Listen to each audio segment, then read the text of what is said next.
For many years, Amara had believed that love was something a person fought to keep. She believed that love meant staying when every sensible part of her wanted to leave. She believed love meant sacrificing pieces of herself so another person would not walk away. And now, for the first time, she began to wonder whether she had been wrong all along. The realization did not arrive like lightning. It came quietly, the way dawn arrived after a long night, slowly, patiently, without noise. For several days, she avoided Etan's call. She needed some time to think and some time to breathe. Time to hear her own thoughts without somebody else's voice competing for attention.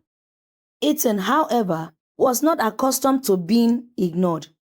The first day he called 5 times. The second day he called 12 times. By the third day, his message began arriving every hour. At first, they sounded concerned, then frustrated, and finally, they became demanding. Why are you behaving like this? Why are you embarrassing me? Call me immediately. Stop listening to outsiders. And then the last message caught her attention. Stop listening to outsiders. The words reminded her of Daniel. The same control, the same manipulation, the same desire to isolate her. Only this time she noticed it. Once a person's eyes opened, it became difficult to close them again. A week later, she agreed to meet Etan. The meeting took place at a quiet restaurant, the same restaurant where they had once spoken about peace. The irony was not lost on her. Etan arrived looking annoyed, not worried, not heartbroken, but annoyed, as though her hesitation had inconvenienced him. For nearly 30 minutes, he spoke.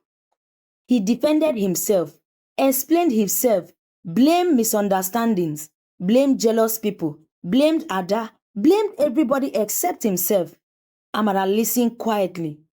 The old version of herself would have accepted the explanations. The old version would have searched desperately for reasons to stay. The old version was gone. When Etan finally stopped talking, he looked at him calmly. Did you love Ada? The question surprised him. His expression changed. For a brief moment, he looked uncomfortable. Then he shrunk. It doesn't matter. That answer told her everything. Because it mattered.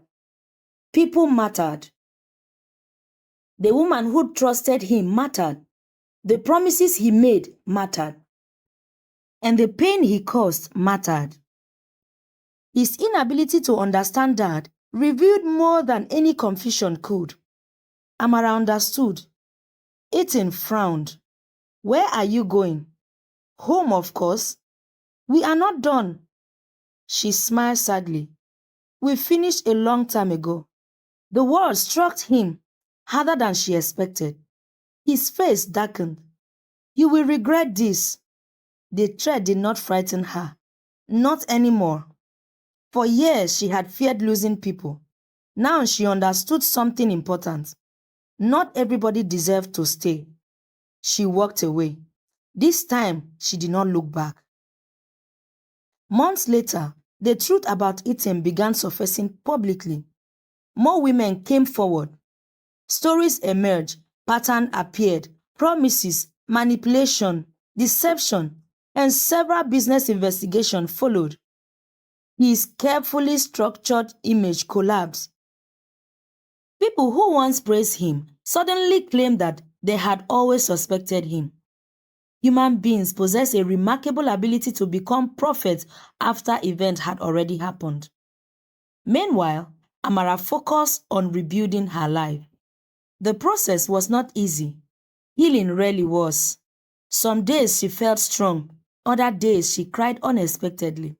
A song, a memory, a photograph, anything could reopen old wounds.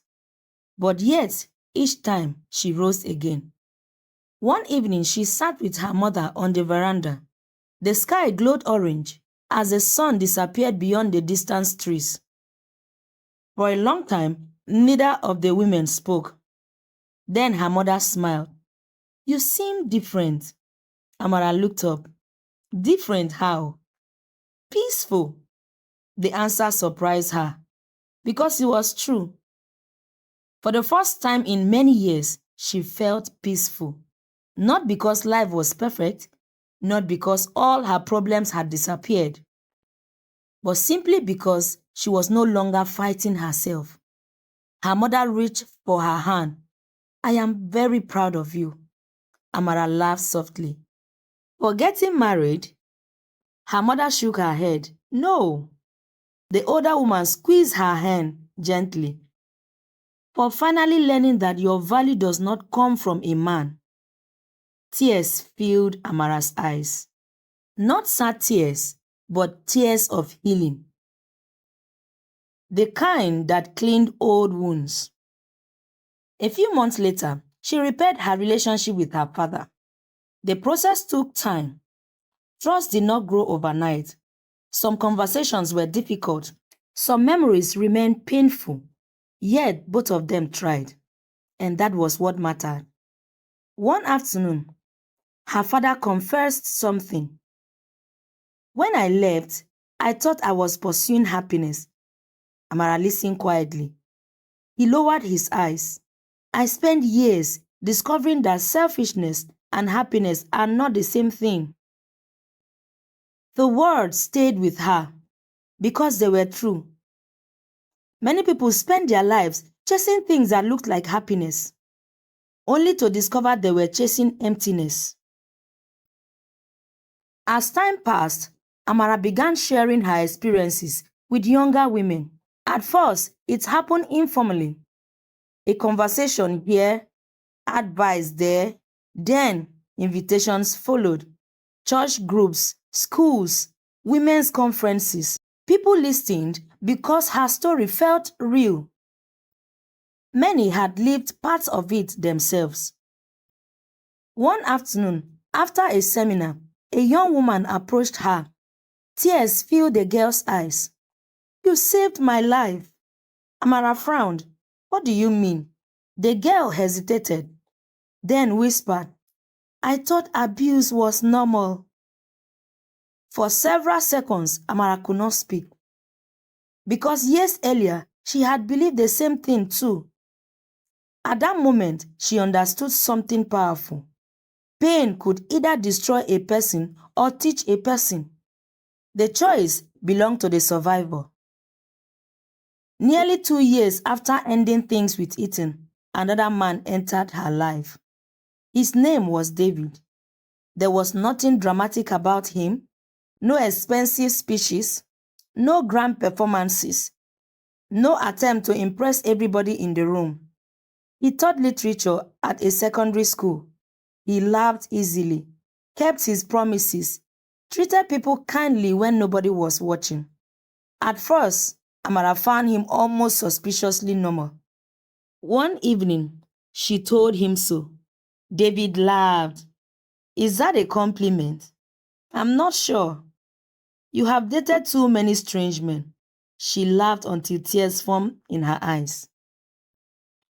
Their relationship grew slowly, without pressure, without fear, and without manipulation. For a long time, Amara kept waiting for the mask to fall off. She expected another hidden personality, another secret, and another betrayer, but none came.